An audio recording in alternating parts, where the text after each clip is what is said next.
Hello everyone, now we will start part 4 of chapter 2. Chapter 2 is democracy, present day world.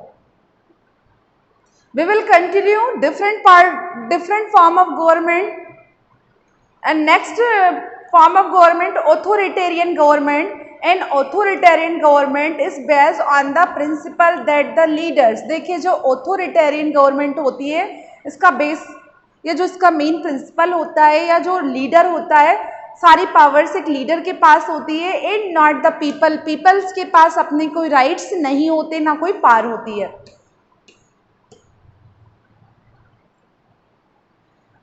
Authoritarian states are usually lead by a single individual. जो authoritarian state होती है या जहाँ पर इस तरह की फॉर्म ऑफ गवर्नमेंट होती है वह केवल एक सिंगल इंडिविजुअल के द्वारा रन की जाती है.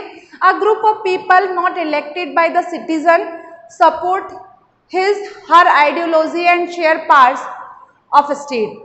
A group of people not elected by the citizen, जो ये ग्रुप होता है वह सिटीजन्स के द्वारा इलेक्ट नहीं किया जाता, ना ही उनको पावर शेयरिंग होती है, ना ही इसका सपोर्ट होता है. नो राइट्स और freedom are guaranteed to the people. लोगों को ना तो कोई अधिकार दिए जाते हैं, ना ही फ्रीडम की गारंटी होती है.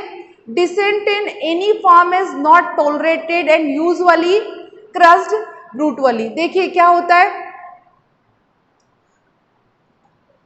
dissent in any form of not tolerate the usually crushed brutally by the police और military. जो वहाँ की पुलिस और मिलिट्री होती है वो क्या करती है, ब्रूटली क्रस्ड मतलब वहाँ के लोगों की फ्रीडम और राइट्स का हनन करती है.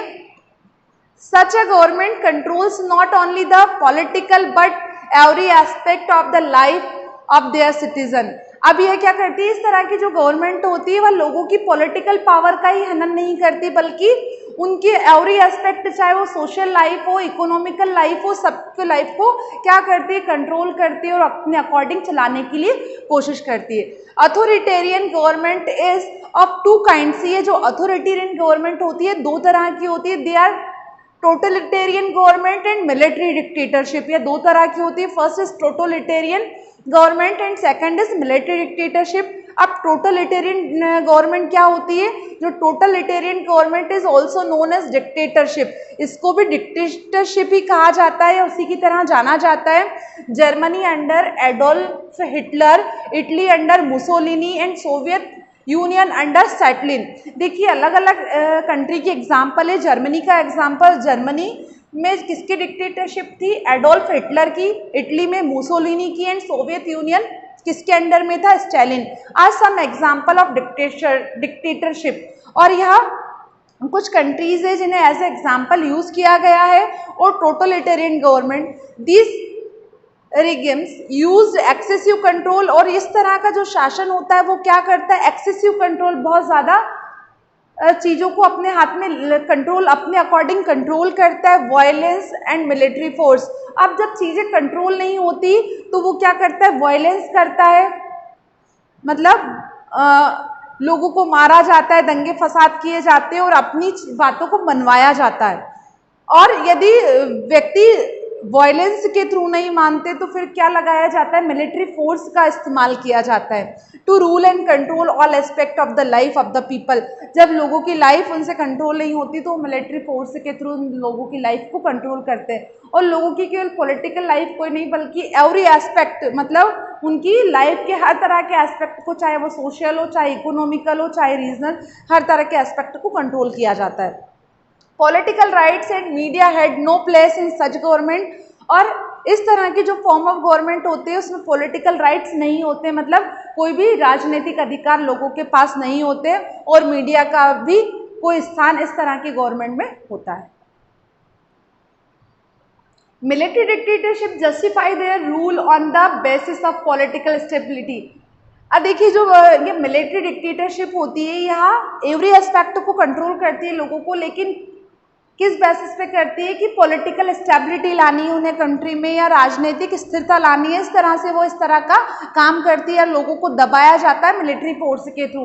दे claim that they are preventing chaos. और वो क्या क्लेम करते हैं कि हम लोगों के अधिकारों की रक्षा कर रहे हैं, लोगों को प्रोटेक्ट कर रहे हैं. इस तरह का उनका मानना होता है. Reasons for popularity of democracy. अब देखिए हमने क्या पढ़ा, डिफरेंट फॉर्म ऑफ गवर्नमेंट, हमने अलग अलग तरह की गवर्नमेंट के बारे में पढ़ा, चाहे वो मोनार्की फॉर्म ऑफ गवर्नमेंट हो, चाहे कॉन्स्टिट्यूशनल मोनार्की हो, चाहे मिलिट्री या डिक्टेटरशिप हो, थियोक्रेसी के बारे में हमने जितनी भी वर्ल्ड में फॉर्म ऑफ गवर्नमेंट है उन सारी फॉर्म ऑफ गवर्नमेंट के बारे में हमने पढ़ा। अब हमने सारी गवर्नमेंट के बारे में पढ़ा, किस तरह से वो वर्क करती है, किस तरह की पावर उनके पास होती है, लेकिन सबसे ज़्यादा जो पॉपुलर है वो क्या है, डेमोक्रेसी। और डेमोक्रेसी की पॉपुलैरिटी की रीजंस क्या क्या, कौन कौन से रीजंस है जिसकी वजह से डेमोक्रेसी इतनी पॉपुलर है। हर कोई चाहता है, हर कोई कंट्री चाहती है कि उनके कंट्री में डेमोक्रेटिक फॉर्म ऑफ गवर्नमेंट को फॉलो किया जाए।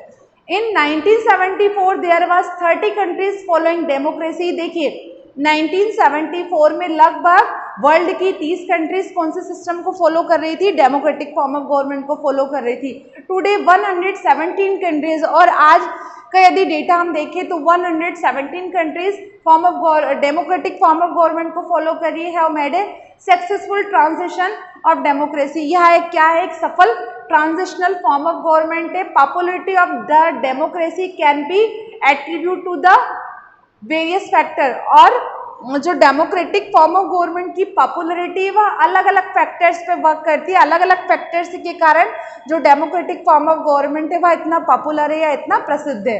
First is it gives people the fundamental rights. इसकी जो फर्स्ट फीचर है वो क्या है, यह लोगों को फंडामेंटल राइट्स प्रोवाइड करती है, मतलब आधारभूत अधिकार लोगों को दिए जाते हैं।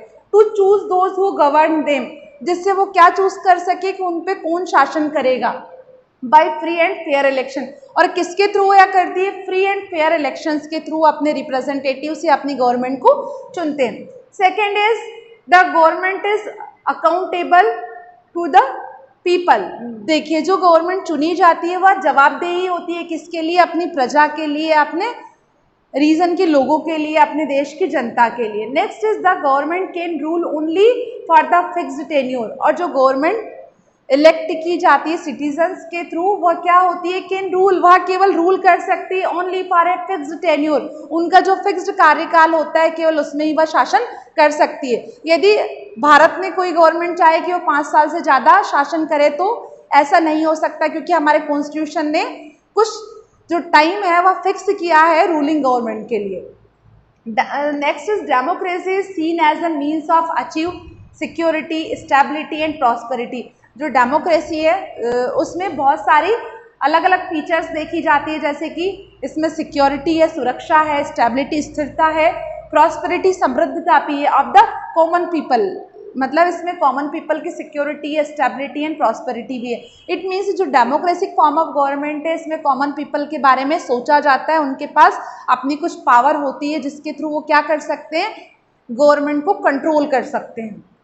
Respect for human rights and religious freedom. देखिए क्या डेमोक्रेसी में रेस्पेक्ट की जाती है ह्यूमन राइट्स की, जो मानव अधिकार होते हैं उनकी रेस्पेक्ट की जाती है, एंड रिलीजियस फ्रीडम, और लोगों को रिलीजियस फ्रीडम दी जाती है, afforded by the democratic government max it popular. और यही सारे फैक्टर्स हैं जिनकी वजह से डेमोक्रेटिक फॉर्म ऑफ गवर्नमेंट सबसे ज़्यादा पॉपुलर है।